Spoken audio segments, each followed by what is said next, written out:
Apa yang ada di benak kalian ketika kalian mendengar kata ospek teknik mesin? Keras, fisik yang dipertaruhkan, solidarity forever, atau ada yang lain? Halo Genesian, it's me again, Berlin. Welcome back to Jutalk or Jurusan Talk. Kali ini aku bakal bahas tentang ospek teknik mesin. Jurusan ini dikenal dengan jurusan yang lumayan keras karena 90% mahasiswanya itu terdiri dari cowok. Tapi sekarang katanya si ospeknya ini udah berubah nih ke arah edukatif dan juga aman. Kira-kira apa aja yang berubah?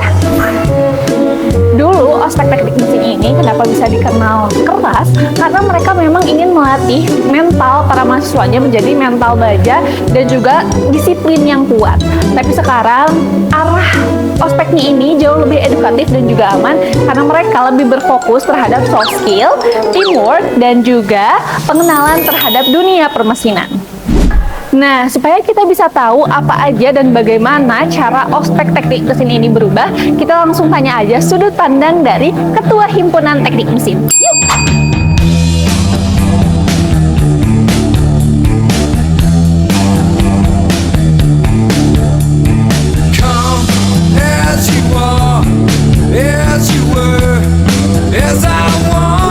Hai Genesian, sekarang aku udah bersama Ketua Himpunan dari Teknik Mesin.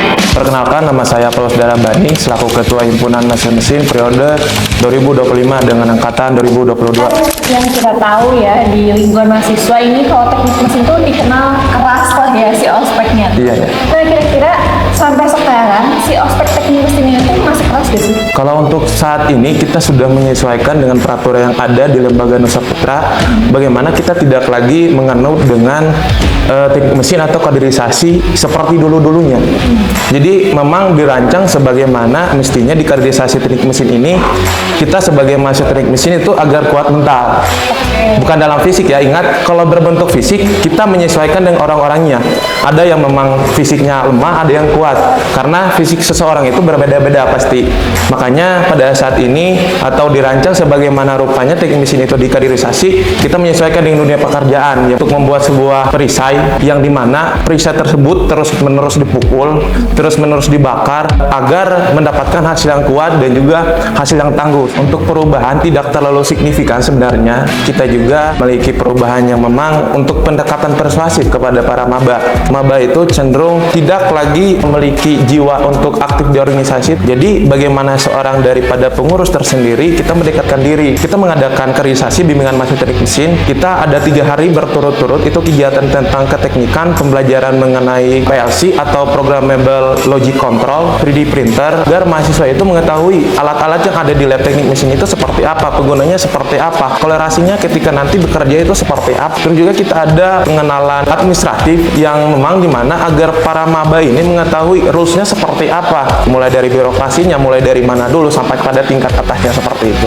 Yang lebih edukatif ya? Iya, lebih edukatif. Kalau misalkan yang dilihat nih dari kalian sendiri, kira-kira ada nggak sih manfaat yang paling terlihat buat maba dari cara ospek yang baru ini? Ada beberapa. Yang pertama, cenderung mahasiswa yang sudah dikaderisasi itu lebih aktif di dunia perkuliahan. Terus yang kedua, kita juga memberikan mereka ruang untuk meluapkan atau memberikan aspirasi, mau itu tentang kepengurusan, mau itu tentang kaderisasi yang mereka sudah rasakan, seperti apa ke depannya atau impact yang mereka rasakan, kita memberikan ruang. Terus yang paling terasa menurut saya itu di segi akademik juga.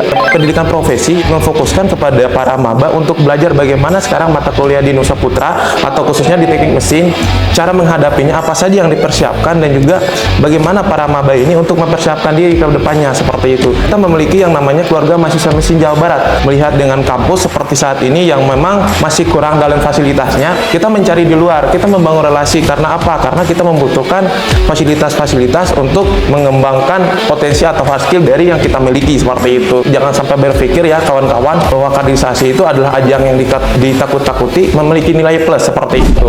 Kalau dari Kak Paul sendiri, gimana sih supaya si ospek ini tuh rasanya lebih ke menyenangkan nih Mbak di menakutkan?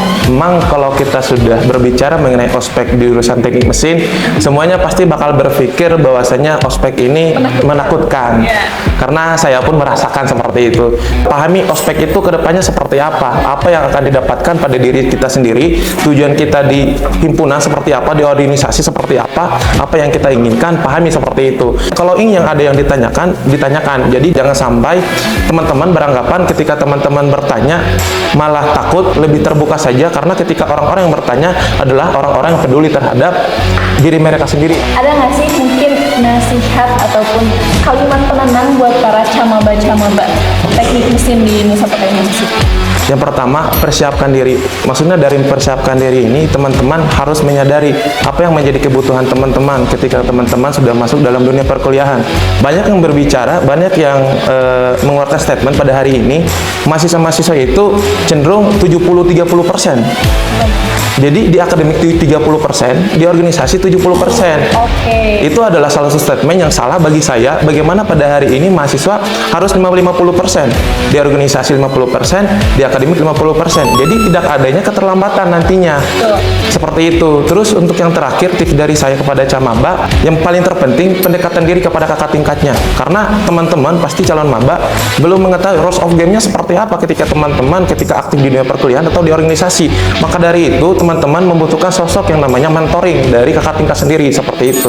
Oke guys ya, jadi hasil diskusi aku sama Kak Paul tadi membuktikan kalau misalkan transformasi ospek teknik mesin ini dari yang awalnya kelas banget, tapi sekarang itu lebih berfokus ke edukatif. Jadi ilmunya dapat, pengenalan tentang orientasi jurusan juga dapat. Selain itu, solidaritas mesinnya juga tetap terbentuk. Mungkin dicukupkan sampai jumpa kali ini. Aku Deliana, sampai jumpa di TikTok selanjutnya. Bye-bye!